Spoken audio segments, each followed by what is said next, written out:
Upesi udhobu wangu, maana mambo ndo yanawifaa. Upesi maana mambo ndo kwanza yamewifaa.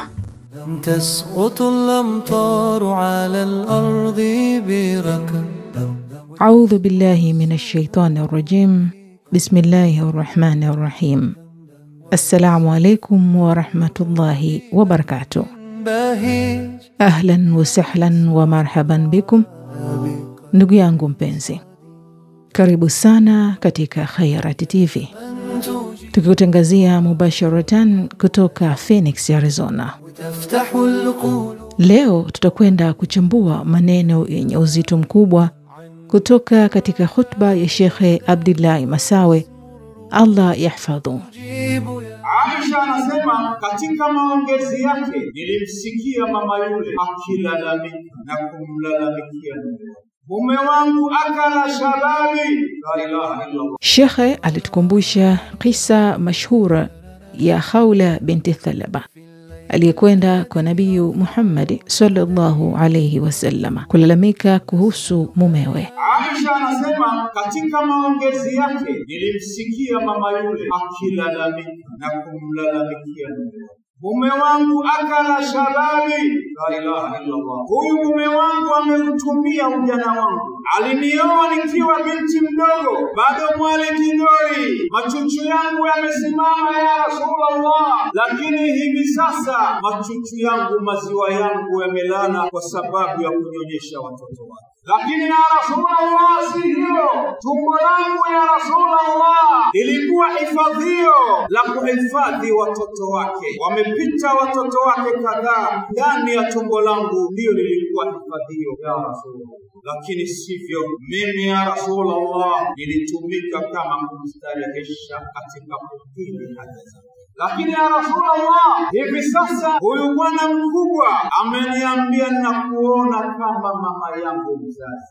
Inna lillahi wa inna ilaihi raji'un. Hizi ni zama za Mtume Muhammad sallallahu alaihi wasallam. Na huyu mwanamke wa sahaba na mume wake ni sahaba, na ni katika zama bora, karne bora. Kama qala sallallahu alayhi wasallam, khairul quruni qarni, bora ya karne ni karne yangu mimi Mtume, kisha ile inayofuata, kisha ile inayofuata. Mwanaume huyu na mama huyu wapo katika karne bora, karne ya Mtume Muhammad sallallahu alayhi wasallam, karne ambayo wahi ulikuwa ukishuka kwa matukio mbalimbali.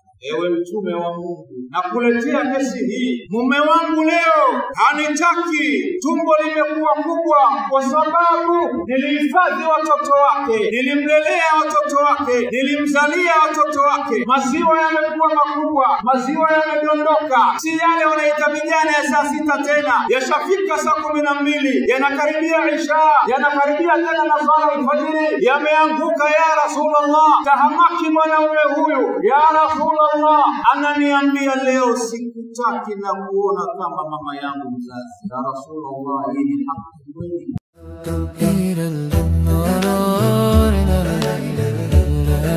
Malalamiko haya yakawa sababu ya kuteremka Suratul Mujadala, ishara ya kuwa Uislamu umejenga haki, ukaondoa dhulma na ukainua nafasi ya mwanamke. Kabla hajajibu Mtume Muhammad sallallahu alayhi wasallam, Jibril anapasua anga na mbawa zake 600, anawahi kikao kile. Kabla ya mwanamke kuondoka, inashuka Suratul Mujadala, sura ya 58. Famadha qala Allah tabaraka wa ta'ala, yaqulu subhanahu wa ta'ala, qad sami'a Allahu qawla allati tujadiluka fi zawjiha wa tashtaki ila Allah, والله يسمع تحاوركما إن الله سميع بصير.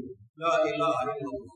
Mwanamke huyu kabla ya kuondoka katika kikao chake, Jibril anatumwa na Allah, anaambiwa nenda, qad sami'a Allahu qawla, mwambie Muhammad sallallahu alayhi wasallam, qad sami'a Allahu qawla, tayari Mwenyezi Mungu subhanahu wa ta'ala amekwisha sikia qawla allati tujadiluka fi zawjiha wa tashtaki ila Allah.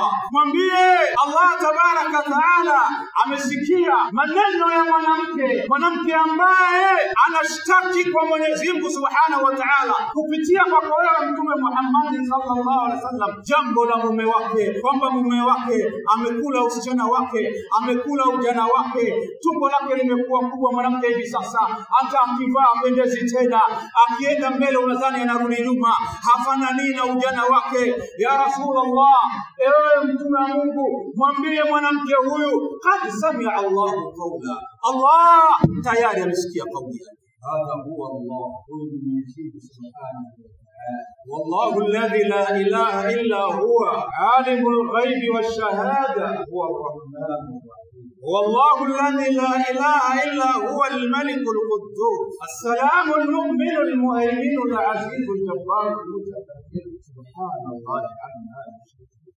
Aisha anasema nashangaa baadhi ya maneno ambayo mwanamke huyu alikuwa akimuhadithia mume wangu ambaye ni Mtume Muhammad sallallahu alaihi wasallam. Maneno haya yalikuwa yakinipita, ila nilikuwa nasikia machache kwamba ya Rasulullah, huyu amekula ujana wangu, ya Rasulullah, tumbo langu lilikuwa hifadhio la watoto wake, ya Rasulullah, nilikuwa nikistarehesha, ya Rasulullah, akiondoa matamanio ya mwili wake kwa kutumia mwili wangu, ya Rasulullah, huyu sasa hanitaki tena. Nimesikia baadhi ya hayo, lakini cha ajabu Rabbul Izza Allah Subhanahu wa Ta'ala anamtuma malaika Jibril na sura ya 58 suratul Mujadala, qad sami'a Allahu qawla allati tujadiluka fi zawjiha, kwamba Mungu ameshasikia yote yale ambayo yalikuwa yakijadiliwa na wewe mwanamke ulikuwa mshtaki kwa Mwenyezi Mungu Subhanahu wa Ta'ala. Ile katika sura ya 58 Al-Mujadala aya ya kwanza mpaka aya 6 inaeleza kwamba kabla ya Uislamu, ayamu al-jahiliya, wanawake walidharauliwa, wengine waliuawa wakiwa wahi, wengine wakitumika kama starehe za wanaume. Lakini Uislamu ulipokuja ukasema walaqad karamna bani adam, nasi tukapewa sura nzima, surat an-Nisa, kuonyesha utukufu wa mwanamke katika dini hii tukufu. Tukirudi kwa kaula asamia Allahu qawla allati tujadiluka fi zawjiha wa tashtaki ila Allah, na ada kawaida ya Waarabu ilikuwa mwanaume akimwambia mke wake na kuona kama mama yangu mzazi, maana yake ni talaka hizo kabla ya kuja kwa Mtume Muhammad sallallahu alaihi wasallam. Maana yake ni nini? Kinaya ya talaka, kwa kuwa mama yako mzazi huwezi kumuingilia. Hivyo sheria ya Mwenyezi Mungu ya Mtume Muhammad sallallahu alaihi wasallam iliyoshuka katika sura 58 suratul Mujadala ikamtaka mwanaume huyu, Mungu akamwambia mwanaume huyu, cha kwanza aachie mtumwa kabla hajamuingilia mtumwa, marufuku kumuingilia mtumwa, la sivyo afunge miezi miwili mfululizo, la sivyo alishe maskini sitini. Dini ya Uislamu ni dini hanifa, ni dini nzuri, ni dini ambayo ilikuwa ikitaka kumkomboa mtumwa, sio dini ya watumwa kama ilivyotengenezwa propaganda na wazungu.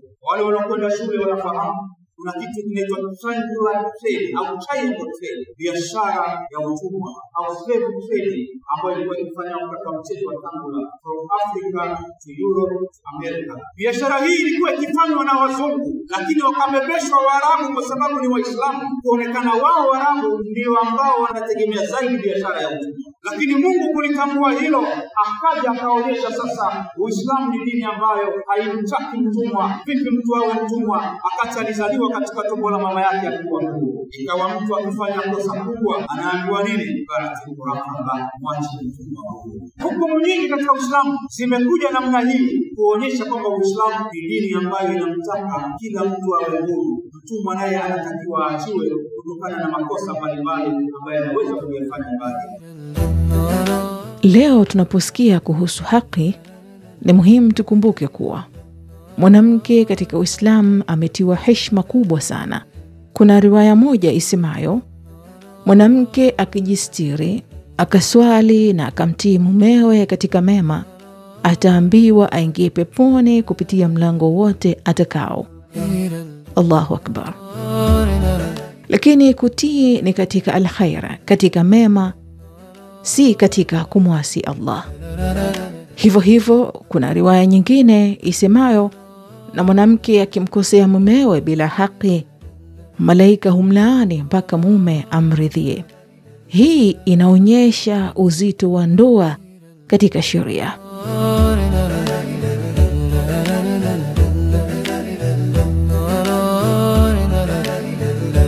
Kwa upande wa mwanaume, daraja mlilopewa si la kudhulumu wala si la kunyanyasa.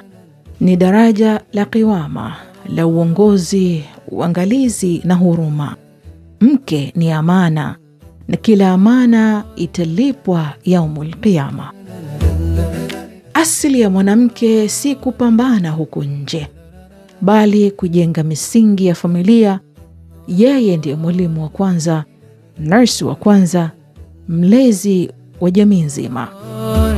Na haya yote yanafanyika vyema pale kila mmoja wetu anapobeba majukumu yake halisi. Mwanamke kama mwanamke na mwanaume kama mwanaume.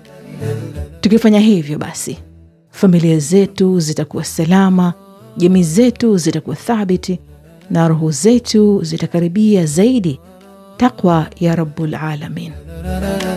Shukran jazilan kwa kuungana nami leo. Usisahau kulike, kushare na kusubscribe hapa Khayarati TV. Natakum wa iyakumullah. Wassalamu alaikum wa rahmatullahi wa barakatuh. المجيب يا من يسمع نداءنا، المجيب يا من يفتح أبوابنا بخير ndani ya Khayarati Show. المجيب يا مجيب يا ربنا